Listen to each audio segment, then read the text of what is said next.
This clip is brought to you by SaveWithConrad.com.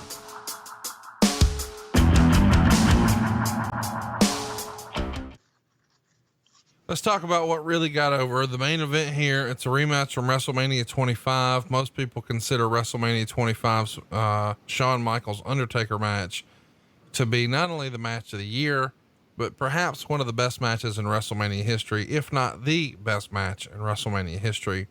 That's all a matter of taste, but there's no decision here, other than we've got to do this again. We've got to do a rematch, but this time let's raise the stakes. Instead of Shawn Michaels trying to just end the streak, he's got to put something on his side, and that's his career. So it's career versus streak. These guys get plenty of time. It's the longest match on the show, 23 minutes, 59 seconds. You know what's coming. The Undertaker wins. 4 3/4 stars, about as good as it's going to get. Jumping power tombstone for the pin. Two of the all-time greats. Afterwards, they shake hands, and then Taker leaves. Shawn waves goodbye to everyone. He's crying, and it's written that he looks almost more relieved that this was all over than sad. Everyone gives him a standing ovation and thank you, Shawn. And he walks away, and everyone stands up to leave. This is a special moment because just 2 years prior to this, in 2008, he retired Ric Flair, and now the Undertaker retires him. Sort of the end of an era. What'd you think of this one? Great story, huh?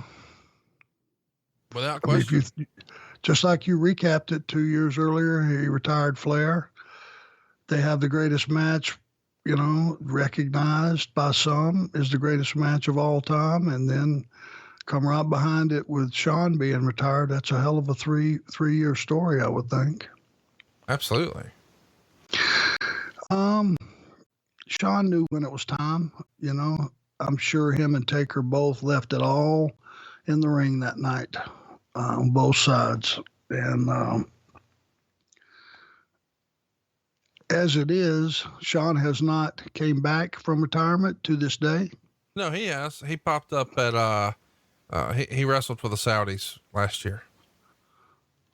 That was the first time, right? Actually being in a match. Yep. He shaved his head bald and people were freaked out. Hey, he's back and he's bald and he's in Saudi Arabia. It was a lot to unpack. The only thing could have added to that story would have been if they left him over there and he was still there and he was like a prince or a king or some shit like that, or a camel herder or something. Who knows?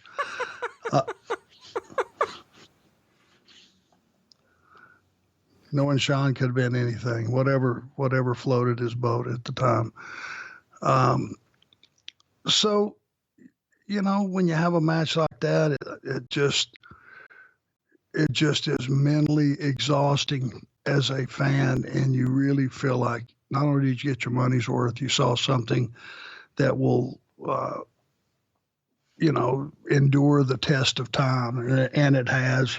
And, I was glad to have been there and seen it. I was one of the people waiting to shake their hand and thank them both for what they did for the show and the company and the business in general. And just me as a fan getting to watch it as a fan. I was just, thank you for that, giving me that memory as a wrestling fan. So two of the greatest of all time, two of the greatest that will endure the test of time, and anyone that was there to see it live can put themselves in that category of, hey, I was there for the greatest match ever. And the fact that the one the year before was recognized is that, well, maybe it was technically, but I think story-wise, the one that retired Shawn Michaels is about as stout as it gets. The next day, he has the big retirement speech. The crowd's chanting one more match. Undertaker comes out, tips his cap. He's pouring his heart out here, saying, "You've allowed me to come into your home every week since I was 23. Now I'm 44. 44, man, still really, really early to step away. But I guess behind the scenes, Shawn had started talking about retirement 2 years prior. even the year that Flair left. He's taken some sabbaticals for, a lot of time here and there along the way. But he even says in his speech, he hopes he never wrestles again. He wanted this to be it. And I think one of the things I've heard from Shawn over the years is, as a wrestler, he was always in search of the perfect match, and the perfect match never existed, but he really held himself to a high standard. And he said after WrestleMania 25, I think he told his wife on the way back to the house, cause they could drive to the show instead of flying, I think that's it. I don't think I'll ever have a match better than that. And I think he probably made the decision that he wanted to retire right then. Did you ever have thoughts like that when you were an in-ring performer that, man, I don't know that I'll have a match better than that, and not want to ruin it by continuing? Or was your wiring different than that? No, I wasn't capable of having the kind of match that Shawn Michaels could have, to be honest with you. And certainly not capable of being in a match with, him or Undertaker that could reach the levels that those guys reached. I just was not as quality a performer as either one of those guys, to be honest with you. So there was never a time that I came back through the curtain and went, that's the greatest match I'll ever have. I should just call it quits here.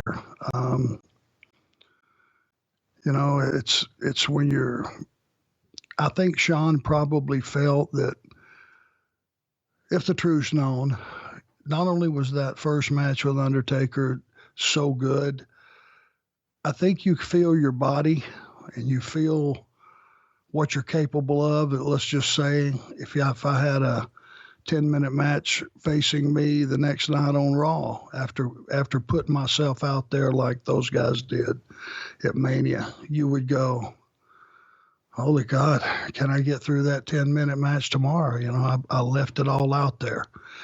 And when you've had injuries and nagging injuries and things that kept you out of wrestling for a period of time, you realize you're never the same as you were when you were whole. Once you start having, and I'm not talking about getting hurt in the ring, I'm talking about injuries, things that keep you out 3 to 6 months. Once you have a couple of those under your tool belt and you realize what your limitations are, and you went out and adrenaline pushed you and fan reaction pushed you, and maybe you just felt good that day, and Undertaker felt good that day, and maybe the two of you actually even overperformed for where your injury level might have been, if that makes any sense, at that point in your career, and you really overachieved and you nailed it, and the timing was perfect, story was perfect, fan reaction was perfect. You do realize that, man, that's as good as it's ever going to get. A lot of things probably went into that thought process for Shawn.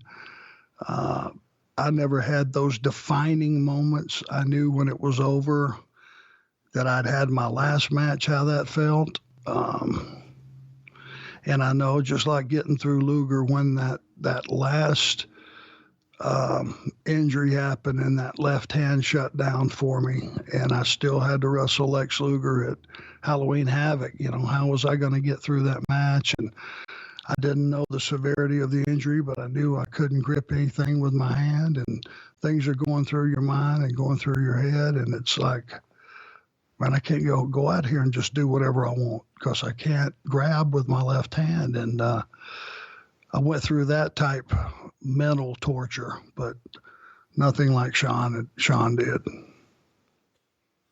It's unbelievable that he walked out, when he was 44, especially when you consider, some of the guys that we see wrestling every day now. It's almost a joke on my podcast now. I remind people, that AJ Styles is 42, or, that Chris Jericho is 49, and Shawn's here walking away at 44. WrestleMania overall, when it came to the reader poll of the Wrestling Observer, it got 77.6% thumbs up, 6.8% thumbs down, 15.6% thumbs in the middle. I'm going thumbs up, if nothing else, just because of Undertaker Shawn Michaels. What say you? Yeah, for sure. And I'll throw another one at you that, because it's a joke now that I was born 40 years old. I was 37 Yeah. when I had to retire. Today, you're just hitting your stride at 37, So, I felt like I had a full career, and this is not about me. I'm not making it about me, but just to show you, it felt like 15 years was a good full wrestling career, but still having to retire at 37 feels young to me. And Shawn being 44, he still had probably a couple years in the tank, just judging by today's standards. Sure. Did you have a conversation with Shawn about his retirement in this era? I'm sure we have. I'm sure we've talked about it a couple times, and just in general. And all of our thought process is the veterans that had a good level head and had a plan for their life and a plan for after wrestling. And you're taking care of your family, you're taking care of your future, and doing all the right things to prepare for that day.